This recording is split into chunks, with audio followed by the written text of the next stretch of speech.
मध्य प्रदेश, छत्तीसगढ़, राजस्थान और तेलंगाना असेंबली के लिए इंतखाबी मुहिम उरूज पर। वजीर आजम नरेंद्र मोदी आज छत्तीसगढ़ और मध्य प्रदेश में करेंगे इंतखाबी रैलियां।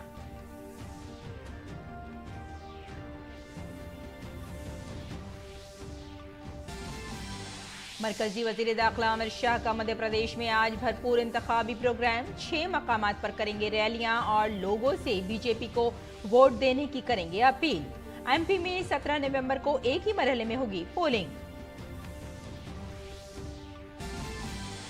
वजीर खारजा एस जयशंकर ने हिंदुस्तान को बताया तेजी से बढ़ती हुई मईशत। एस जयशंकर दो तरफा ताल्लुकात का जायजा लेने के लिए इस वक्त हैं बरतानिया के 5 रोजा दौरे पर।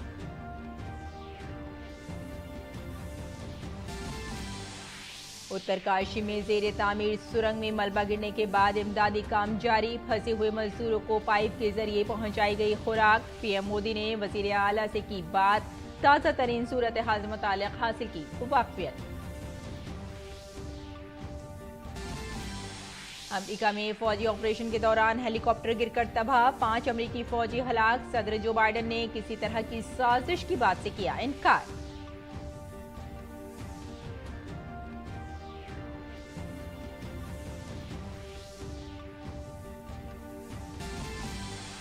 भारतीय क्रिकेट टीम की तरफ से दिवाली पर मुल्क को शानदार तोहफा। वर्ल्ड कप के आखिरी लीग मैच में नीदरलैंड को 160 रन से दी शिकस्त। भारतीय बल्लेबाजों ने की रन की बारिश। वजीर आजम मोदी ने टीम को दी मुबारकबाद।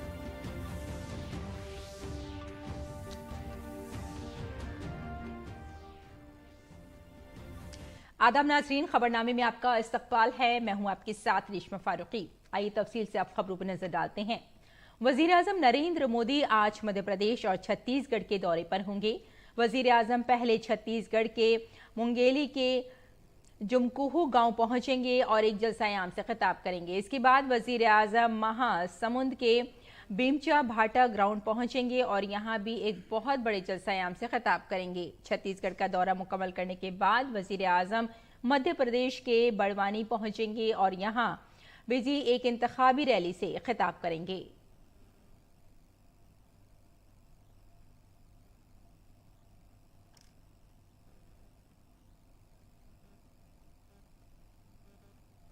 वजीर दाखिला अमित शाह आज मध्य प्रदेश के दौरे पर होंगे। अमित शाह के आज एक के बाद एक कई प्रोग्राम होने हैं, जिनकी शुरुआत विदिशा के सरोंज से होगी। वो सरोंज में पार्टी उम्मीदवार की हिमायत में जलसा-ए-आम से खिताब करेंगे। इसके बाद वो गुना, चाचौड़ा और रघुगढ़ असेंबली हलके में 2 मकामात पर इंतखाबी रैलियों में हिस्सा लेंगे। गुना के बाद वो नए सराय और दतिया में भी इंतखाबी प्रोग्रामों में हिस्सा लेंगे।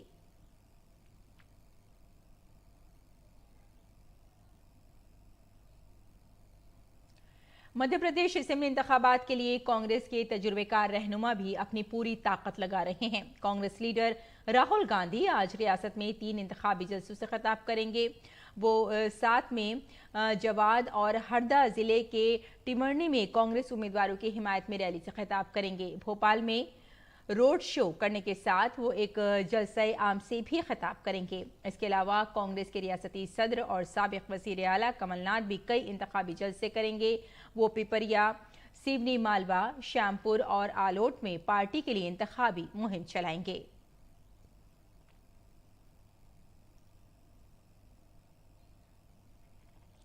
इंतखाबी रियासतों में इंतखाबी मुहिम की रफ्तार और भी तेज होती जा रही है। तमाम सियासी जमातों की जानिब से अपने तरकश से तीर छोड़े जा रहे हैं।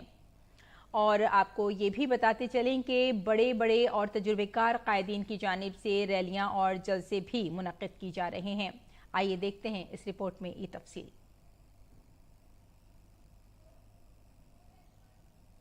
इंतखाबी रियासतों में मुहिम अपनी उरूज पर है। जो इंतखाबात करीब आ रहे हैं, तमाम सियासी जमातें अपनी इंतखाबी मुहिम में मसरूफ हैं। मध्य प्रदेश में बीजेपी, कांग्रेस, बीएसपी और एसपी समेत दीगर पार्टियों के लीडरों की तरफ से रैलियां और जलसे मुनक्किद किए जा रहे हैं। इसके अलावा रहनुमा एक दूसरे पर इल्जामात और जवाबी इल्जामात भी लगा रहे हैं। इसी सिलसिले में मध्य प्रदेश के वजीर आला शिवराज सिंह चौहान ने सागर और राजगढ़ में पार्टी के हक में मुहिम चलाई। शिवराज सिंह चौहान ने सागर रोड शो किया और जलसा-ए-आम से खिताब किया। इस दौरान उन्होंने कांग्रेस पर शदीद हमला किया। बीजेपी के मंशूर में किए गए वादों को हकीकत में बदलने का भी यकीन दिलाया। अपने दौर में किए गए कामों का जिक्र करते हुए उन्होंने आवाम से अपील की कि वो उन्हें एक और मौका दें।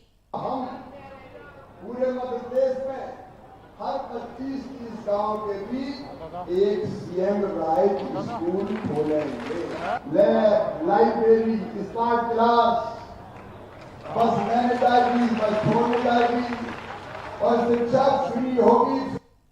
सागर में मध्य प्रदेश के साबिक वजीर आला कमलनाथ ने बीजेपी हुकूमत को निशाना बनाया। उन्होंने इल्जाम लगाया कि तरक्की के बड़े बड़े दावे करने वाली बीजेपी हुकूमत ने मध्य प्रदेश को बदनवानी की दलदल में धकेल दिया है। दिवाली के दिन संकल्प ले लीजिए कि ये हमारे लिए एक आजादी का युद्ध है। हम गुलामी से बाहर आएंगे और एक नया इतिहास शुरू करेंगे। कमलनाथ के बयान का मुकाबला करते हुए मरकजी वजीर नरेंद्र सिंह तोमर ने कहा, कांग्रेस इसके अलावा कुछ नहीं कह सकती। दुनिया जानती है कि बीजेपी जो कहती है वो करती है। हमने पहले जो कहा वो करके दिखाया, कमलनाथ जी ने जो कहा वो करके नहीं दिखाया। इससे पहले हफ्ते के रोज कमलनाथ ने नवाड़ी जिले को धमकी दी थी और कहा था कि अगर उनकी हुकूमत आई तो किसी को भी नहीं बख्शा जाएगा। बीजेपी के तर्जुमान शहजाद पूनावाला ने सवाल किया है कि कांग्रेस मोहब्बत की दुकान है या धमकियों की। कांग्रेस पार्टी मोहब्बत की दुकान है या धमकी की दुकान? ये कोई पहली बार नहीं है। इससे पहले कमलनाथ जी ने भी मंच से अधिकारियों को धमकाया है, कहा है कि सुधर जाओ वरना देखिए हमारी सरकार आई तो क्या क्या करेंगे। ये दिखाता है कि कितना एरोगेंस है। दूसरी तरफ रायपुर में छत्तीसगढ़ के वजीर आला भूपेश बघेल ने दोबारा हुकूमत बनने पर कई स्कीमें शुरू करने का यकीन दिलाया। मेडिकल कॉलेज को लड़का एडमिशन कराना है, 5-5 लाख रुपए लगते, ट्यूशन फीस बहुत लगते। अच्छा किसान मन के जमीन बिक जाते यदि डॉक्टर इंजीनियर पढ़ाते तो।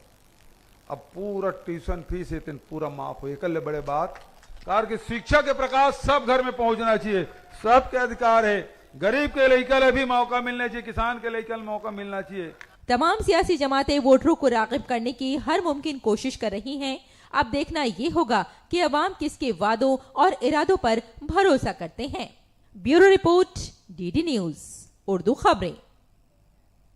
और तेलंगाना असेंबली इंतखाबात के लिए कागजात नामजदगी की आज जांच होगी। इसके अलावा दिवाली के बाद इंतखाबी मुहिम जोर पकड़ रही है। बीआरएस के सदर और तेलंगाना के वजीर आला के चंद्रशेखर राव आज से 28 नवंबर तक 54 बर्जा आशीर्वाद रैलियों से खिताब करने का प्रोग्राम है। बीआरएस के अलावा बीजेपी और कांग्रेस के तजुर्बेकार रहनुमा भी इस इलेक्शन में पूरी ताकत के साथ मुहिम चला रहे हैं। ऐसे में तेलंगाना में बीजेपी हुक्मरान जमात भारत राष्ट्र समिति और कांग्रेस के दरमियान सैरुकी मुकाबला मुतवक्के है। तेलंगाना की तमाम 119 सीटों पर 30 नवंबर को वोटिंग होगी।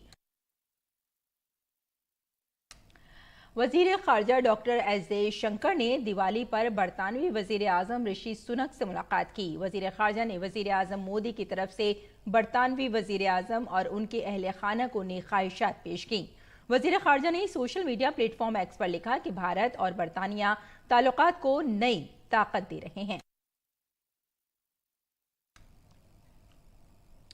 उत्तराखंड के उत्तरकाशी में ब्रह्मखाल यमुनोत्री कौमी शाहराह पर सुलक्यारा से दंडाल गांव के दरमियान जेर तामीर सुरंग का एक हिस्सा सुबह सवेरे अचानक टूट गया, जिसमें तकरीबन 36 मजदूर फंस गए हैं।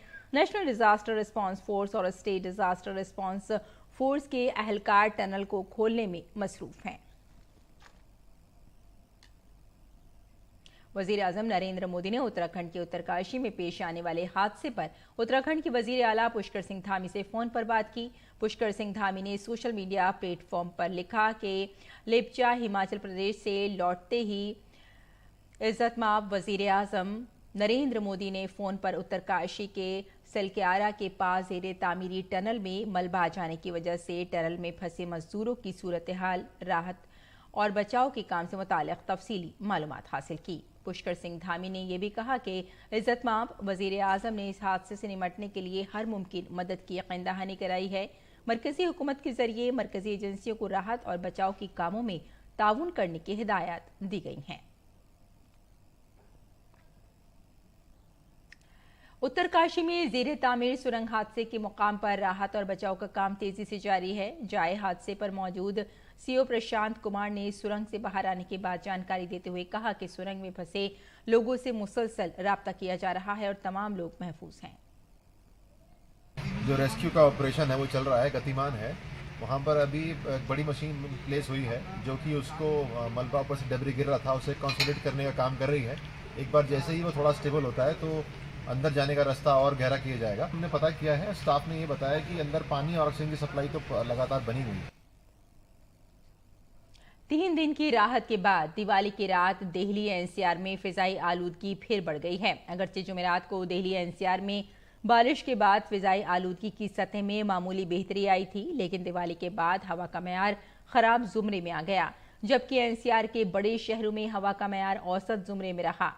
मरकजी आलूदगी कंट्रोल बोर्ड सीपीसीबी के मुताबिक दिल्ली एनसीआर में हवा के मेयार की सतह आज सुबह 300 तक पहुंच गई है। AQI आनंद विहार में 296, RK-पुरा में 290, पंजाबी बाग में 280 और ITO में 263 था। महकमा मौसमियात के मुताबिक अगले चंद दिनों में दिल्ली एनसीआर के मौसम में तब्दीली का इम्कान है।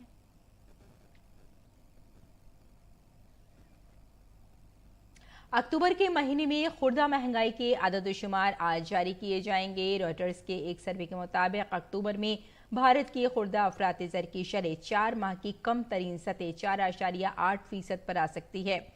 रिजर्व बैंक ऑफ इंडिया के 4% वस्ती मुद्दत के हदफ के मुताबिक अक्टूबर में भारत की सारिफ कीमत अफराती ज़र की रफ्तार 4 माह की निचली सतह 4.80% तक कम हो सकती है। रॉयटर्स के एक सर्वे के मुताबिक जुलाई और अगस्त में खुराक की कीमतों में उतार चढ़ाव के बाद इसमें कुछ नरमी आई है।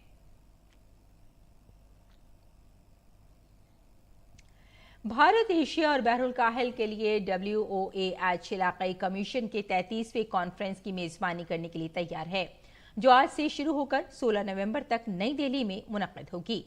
माही परवरी, मवेशी परवरी और डेयरी के मरकजी वजीर परशोत्तम रुपाला महकमा हैवानात और डेयरी की तरफ से मुनक्किद की गई कॉन्फ्रेंस का इफ्तिताह करेंगे। कॉन्फ्रेंस में भारत समेत 36 रुकन ममालिक के नुमाइंदे, इलाकाई और बैनुल-अक़वामी तंजीमों के आला हुक्काम और नुमाइंदे शिरकत करेंगे। निजी शोबे और खित्ते की निजी वेटरनरी तंजीमें भी शामिल होंगी।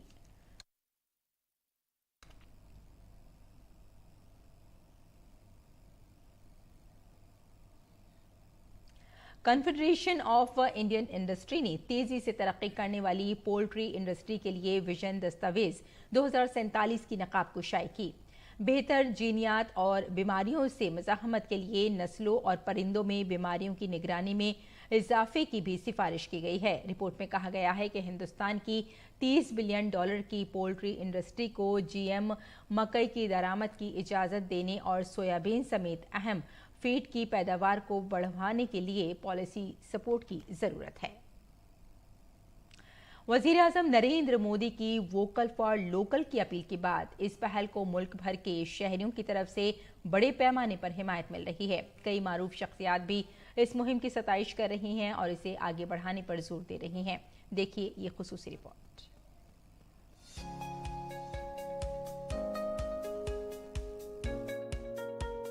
रोशनियों का त्यौहार मुल्क भर में जोशो खरोश के साथ मनाया जा रहा है और साथ ही वजीर आज़म नरेंद्र मोदी की अपील वोकल फॉर लोकल में भी सभी बढ़ चढ़कर हिस्सा ले रहे हैं। इस इक़दाम को मुल्क के दस्तकारों के जरिए तैयार करदा मसनूआत को फरोग देने की सिमत में एक बड़ा कदम करार दिया जा रहा है।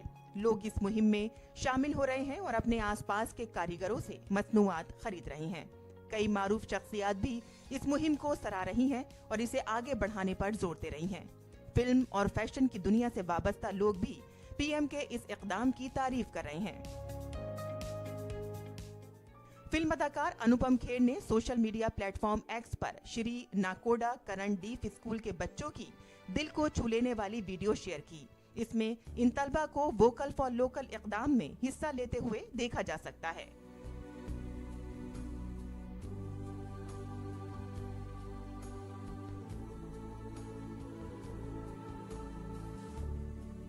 अदाकार जैकी श्रॉफ ने भी इंस्टाग्राम पर एक वीडियो शेयर करते हुए कहा कि वज़ीर-ए-आज़म की ये पहल शानदार है। ये इक़दाम बहुत से लोगों में खुशी फैलाने का सबब बन सकता है। मतलब अपने घर में मैंने दीप जब जलाया तो और कई घरों में दीप जला। Be vocal for local product. Happy Diwali. Vocal for local मुहिम को आगे बढ़ाते हुए अदाकार वरुण शर्मा ने खादी की खरीदारी करते हुए एक वीडियो शेयर किया। उन्होंने पीएम के इक़दाम की तारीफ की। जब आप खादी का कुछ भी सामान खरीदते हैं तो खुशियां लाखों कारीगरों के घर तक पहुंचती हैं। इस Diwali let's go vocal for local. मशहूर फैशन डिजाइनर सुकेत धीर ने पीएम मोदी की इस मुहिम की तारीफ की। उन्होंने इसे मकामी कारीगरों और फनकारों के लिए एक फायदेमंद इक़दाम करार दिया। वोकल फॉर लोकल पर हमेशा प्रधानमंत्री का जोर रहा है और वो हमेशा से यही कहते आए हैं कि आप अपनी चीज़ों को ज़्यादा बढ़ावा दें। पहल को आप किस तरह से देखते हैं? जितना लोकलाइज्ड काम हो जाता है उतनी क्वालिटी बेटर हो जाती है। अगर आप देखें दुनिया के सबसे ज़्यादा मिशेलिन स्टार रेस्टोरेंट्स खाने के फ्रांस में हैं और फ्रांस के गांव-गांव में हैं। वो क्यों? क्योंकि फ्रेश प्रोड्यूस लोकल से आता है। वो पूरे जब वेस्ट वोकल फॉर लोकल हो गया और जहाँ से वोकल फॉर लोकल होना चाहिए था, जो धरती से ये कॉन्सेप्ट निकला है, हमारे को तो वो अपनाना ही चाहिए। Vocal for local. बन गए पकवान है, सज गई दुकान है। वोकल फॉर लोकल पहल मुल्क की आवाज है जो तेजी से खुद इन्हिसारी की तरफ बढ़ रही है। पीएम मोदी की तरफ से शुरू की गई इस मुहिम में मुल्क दिलो जान से हिस्सा ले रहा है। कल्याण जी सुना रही है।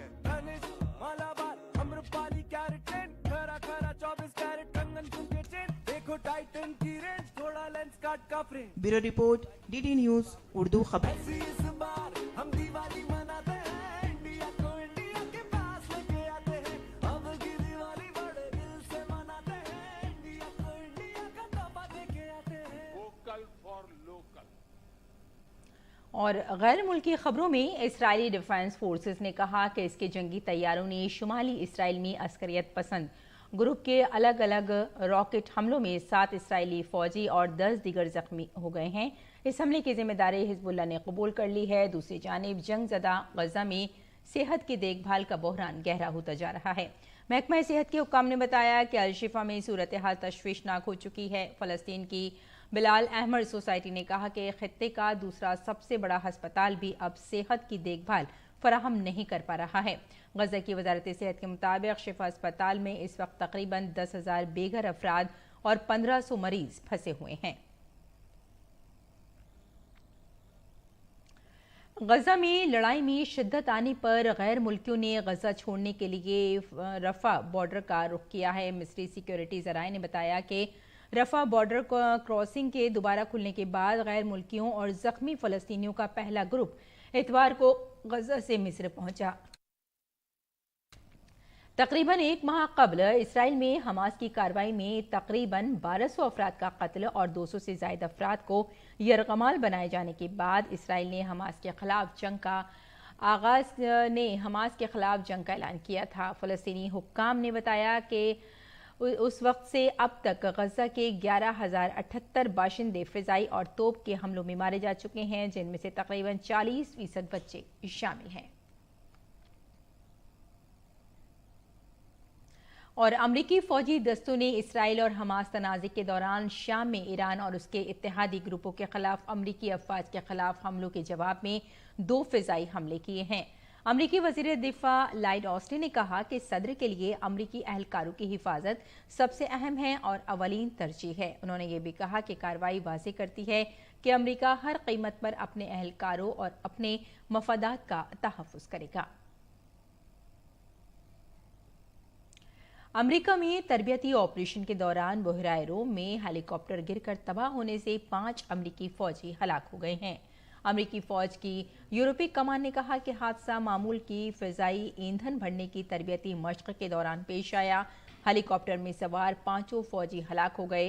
सदर जो बाइडेन ने हलाक होने वालों को खराज अकीदत पेश करते हुए कहा कि फौजी हमेशा मुल्क के लिए अपनी जान खतरे में डालते हैं। फौज हादसे की वजह की तहकीकात कर रही है, लेकिन किसी दुश्मन के मुलविस होने का कोई इशारा नहीं है।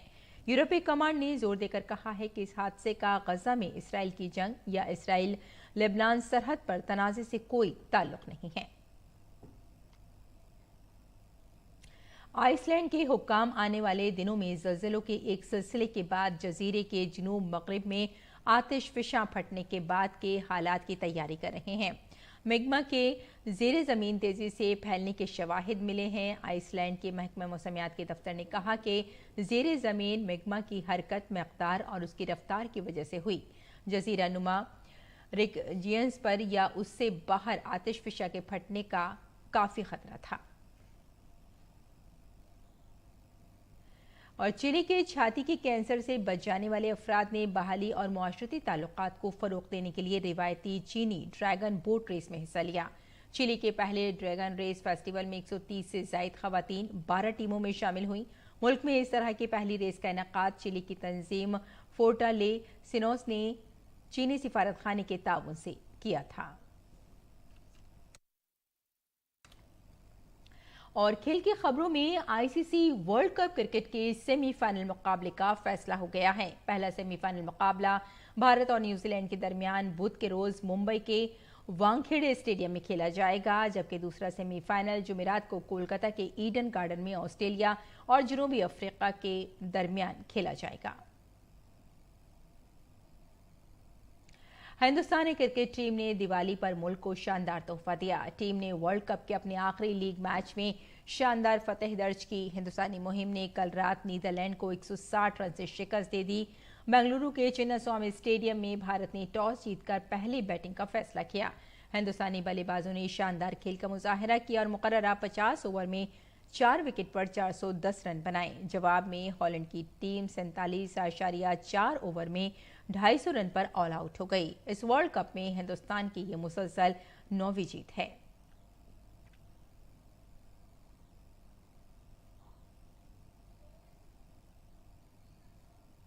विराट और रोहित एक एक विकेट लिए दोनों। It was very exciting, first time उन दोनों की बॉलिंग देखकर, and it was very nice. बहुत अच्छा है सर, राहुल तो इधर का ही है, कर्नाटका का। हम तो बहुत खुश हुए। इंडिया ही जीतेगा world cup. I am so happy India was win, so it's very honorable to India and for us also. It's very happy to us. We are like usually we'll be watching like today was in the India was it was happy to see that one. Today it's a very special win, not because of Diwali. We have seen everyone bowling them. That made it a very special thing. It was unexpected, all of them coming to bowl. Shubman Gill, Virat, and bowling and taking a wicket. Rohit and Virat, that was amazing. Beating you there and lifting the trophy. Bolo Bharat Mata ki jai! That was a good win. All the top 5 batsmen got a 50. So it's a they're in good form for the next semi-final. So hope India wins the cup. This was one of the greatest wins. Everybody got 50. All the batters have got 50. And I think India is going to win the World Cup. They will win the World Cup. That's it. Fantastic. Get done, India. We witnessed 2 batsmen doing the bowling, so it was quite good, and also we played very well. We did the batting very well and we scored in 400s, so that was a very good thing. Diwali के दिन क्या सौगात दी है भारतीय cricket team में। 9 मुकाबले, 9 मुकाबलों में 9 जीत, और भारतीय टीम सेमीफाइनल में सबसे प्रबल दावेदार है न्यूजीलैंड के खिलाफ ताल से ताल मिलाने के लिए। कैमरामैन एस जयशंकर के साथ Anil Thomas, DD news, Bengaluru. वजीर आजम ने जीत पर हिंदुस्तानी टीम को मुबारकबाद दी। पीएम ने सोशल मीडिया प्लेटफॉर्म एक्स पर लिखा कि दिवाली हमारी क्रिकेट टीम की वजह से और भी खास हो गई। हिंदुस्तानी टीम को नीदरलैंड के खिलाफ शानदार जीत पर मुबारकबाद। ये महारत और टीम वर्क का एक मौसर मुजाहरा है। सेमीफाइनल के लिए गुड लक। भारत का सर फख्र से ऊंचा हो गया है।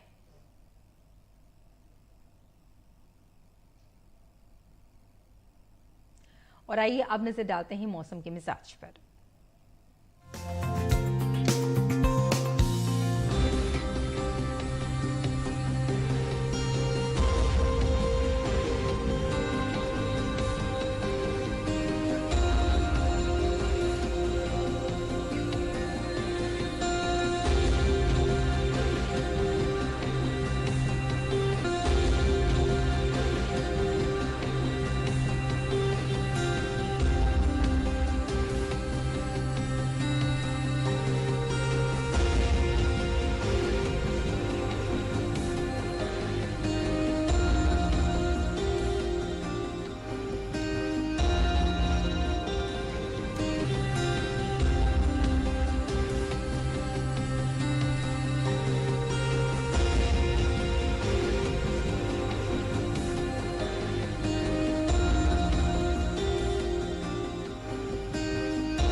नाजरीन, इस बुलेटिन में बस इतना ही, लेकिन जाने से पहले हम आपको छोड़े जाते हैं पूरे मुल्क में दिवाली की झलकियों के साथ, जहां चरागों की रोशनी में सब कुछ जगमगा रहा है।